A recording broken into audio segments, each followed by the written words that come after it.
Alhamdulillah teman-teman, sekarang saya punya teman di sini tuh yang bikin konten untuk sosmednya Sekilas IT. Tapi PC testbed yang biasa saya pakai di tahun ini harus dipakai ngedit kontennya untuk sosmednya Sekilas IT. Dan akhirnya saya harus beli PC baru di tahun baru gitu kan, mantap banget gitu kan. Belinya di mana? Di Tokopedia. Oh, mantap ya. Kira-kira speknya apa aja? Kita cari tahu sekarang. Oke? Let's go. Nah, oke teman-teman.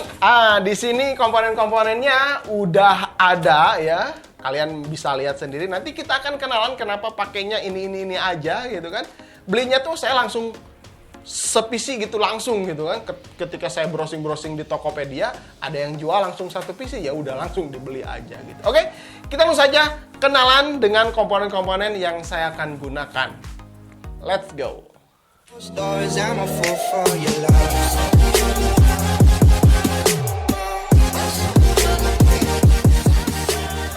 Oke, di sini saya kenalan aja dulu dengan spesifikasi yang saya pakai. Di sini kalian udah lihat langsungnya pasti menggunakan RTX 3060 gitu. Karena yang sebelumnya juga saya pakai RTX 3060 dari Jotax Gaming ya, GeForce RTX 3060 Twin 800C yang ini nih. PGA ini tuh versi LHR ya. Jadi kalau buat mining ada penurunan hash rate. Tapi kalau buat main game mah nggak ada pengaruh ya. Performanya tetap full 100%. Kita buktikan nanti pengujian game. Karena kebutuhan-kebutuhan saya nanti untuk bikin konten Sekilas IT dengan RTX 3060 ini udah sangat cukup sekali kan. 12 GB, 192 bit, GDDR6. Menurut saya ini paling worth it untuk saya pribadi ya, nanti pakai di sini gitu kan. Cukuplah ya, dipakai 3 atau 5 tahun ke depan, ini tetap bisa diandalkan. Saya sebagai content creator, gamer, aman lah ya beberapa tahun ke depan.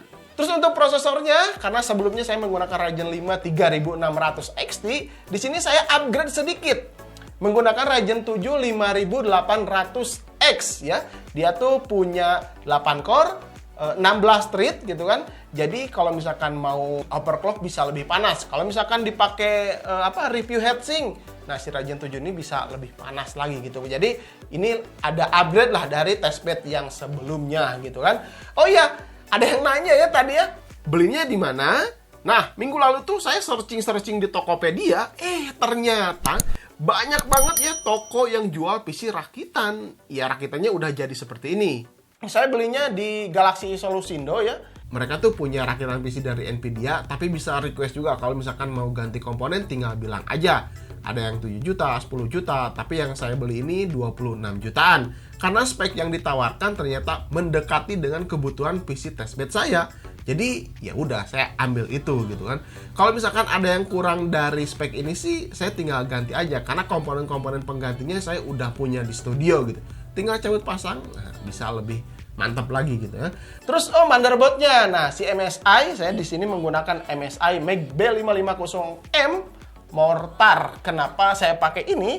Pertama, dia tuh udah support PCIe Gen 4. Jadi kalau misalkan saya nanti mau nge-review NVMe yang udah Gen 4, ya tinggal dicolok aja di motherboard ini udah support gitu. Lanjut, di sini saya menggunakan NVMe tentunya ya, supaya bisa menunjang performa lebih cepat lagi menggunakan XPG SX 8200 Pro 512 GB. Nah, lanjut untuk power supply-nya, karena di sini nanti saya bakalan mungkin gitu ke depannya pakai RTX 3070, 3080. Jadi saya langsung beli aja si Deepcool DQ 750 watt ya, MP2L. Ini tuh udah full modular, jadi si kabel-kabelnya nggak terlalu banyak di dalam casing. Terakhir untuk casingnya. Ini adalah Phenom RX Dragon. Oke, sekarang kita langsung saja tes ke performa main gamenya. Sekarang langsung aja ya. Let's go. Oke, teman-teman, kita lanjut ke pengujian gaming. Di sini saya main game Guardian of Galaxy ya dari Steam. Nah, udah pada tau lah ya kalau misalkan NVIDIA itu punya fitur ray tracing. Nah, di game si Guardian of the Galaxy yang baru ini tuh udah kerasa banget. Nih, lihat nih ya. Pas awal main aja ini udah kerasa banget. Ketika ray tracingnya off di bagian kaca atas ya, nggak terlihat bayangan ruangannya ya. Dan refleksi cahaya tuh ya sedikit. Nah, gini nih.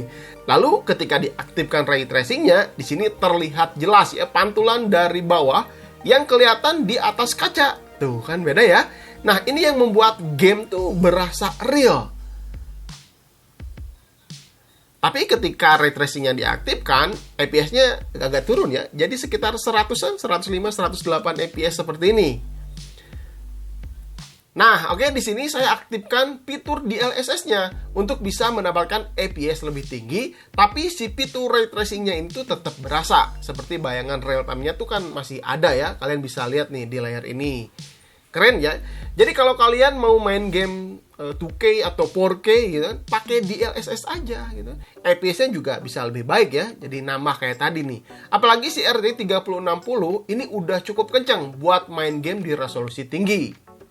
Yotak RTX 3060 ketika main game ini udah 98% di suhunya 71 derajat Celcius. Ini udah cukup normal lah ya. Penggunanya hampir maksimum gitu kan. Game ini berat juga ya ternyata ya. Panasnya 71 derajat Celcius masih nggak apa-apa, masih di bawah 90, masih di bawah 80 gitu, masih aman. Kalau misalkan mau dipakai seharian juga oke. Full CPU-nya, jadi penggunaannya sekitar 274, 277 gitu kan. Jadi ya lumayan boros juga berarti ya.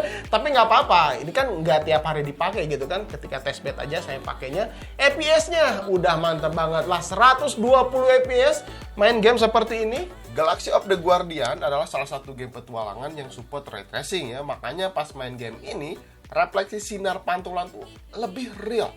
Terlihat pantulan kanan kiri ya, apalagi di lantai seperti sinar dari tembakan yang dikeluarkan. Ini tuh membuat kita lebih betah main gamenya ya. Beda deh rasanya ketika kita langsung lihat monitor. Nah, mungkin di video ini rasanya akan beda gitu. Apalagi kalau mainnya di resolusi 4K, detail gamenya tuh makin maknyus gitu. Kalau kalian ngikutin alur cerita filmnya, pasti udah nggak asing dengan karakter yang ada di game ini. Kayak si Gamora, si Rocket, dan teman-teman yang lainnya. Soalnya ada season-season di mana mereka ngobrol dan kita tuh kayak nonton filmnya gitu. Udahlah ya, saya jadi makin betah gitu main gamenya. Nanti videonya nggak beres-beres gitu.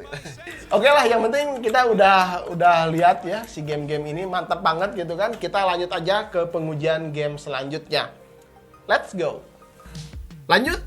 Yang kedua, game Apex Legends. FPS-nya udah tinggi banget ya, ratusan lebih gitu kan. Jadi aman kalau mau dipakai live streaming. Apalagi Nvidia juga ada Nvidia Broadcast. Ini bisa dimanfaatkan kalau misalnya kalian suka live streaming. Di Nvidia Broadcast yang saya suka, fiturnya ini tuh ada yang bisa langsung ganti si backgroundnya tanpa harus menggunakan green screen. Nah ini menarik banget ya, simple lah kalau mau live streaming, tinggal pasang Nvidia Broadcast, ganti background, tinggal klik aja. Terus fitur yang kedua yang saya suka di sini tuh adanya noise removal. Jadi suara yang didengar para penonton bisa lebih halus. Jadi noise yang di luar ruangan itu nggak terdengar ke live streaming kita.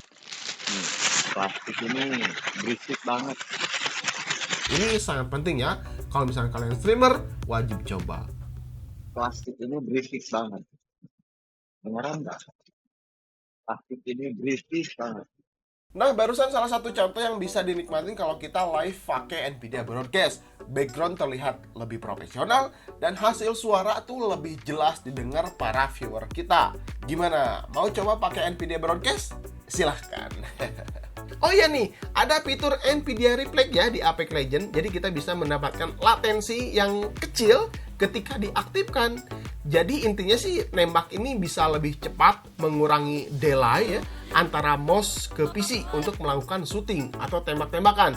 Makanya game Apex Legends ini tuh sangat penting fitur si Nvidia Reflect ini.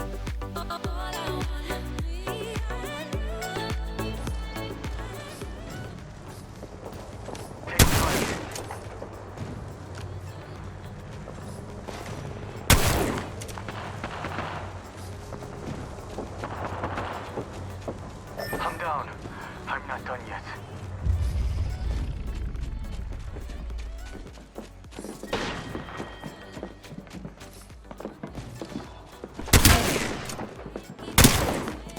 Nah, Oke teman-teman, udah tes gaming ya, udah tes 3D Mark juga, wattmeternya juga udah ketahuan, tadi saya juga udah tampilkan. Dan menurut saya, PC ini menurut saya pribadi ya, ini worth it untuk saya gunakan untuk buat konten nanti di tahun 2022 gitu kan. Terus tes-tes gaming, tes-tes komponen gitu kan. PC ini udah sangat cukup. Ini menurut saya pribadi ya, karena kebutuhan orang kan beda-beda gitu kan. Ada seperti ini udah cukup, ada yang kurang, ada yang kelebihan juga gitu kan. Itu kan macam-macam. Cek juga deskripsinya, nanti saya akan simpen juga di deskripsi semuanya ya. Gitu aja mungkin ya. Sampai ketemu di video berikutnya. Saya Randy Adas, Kelas IT. Assalamualaikum warahmatullahi wabarakatuh. Salam teknologi.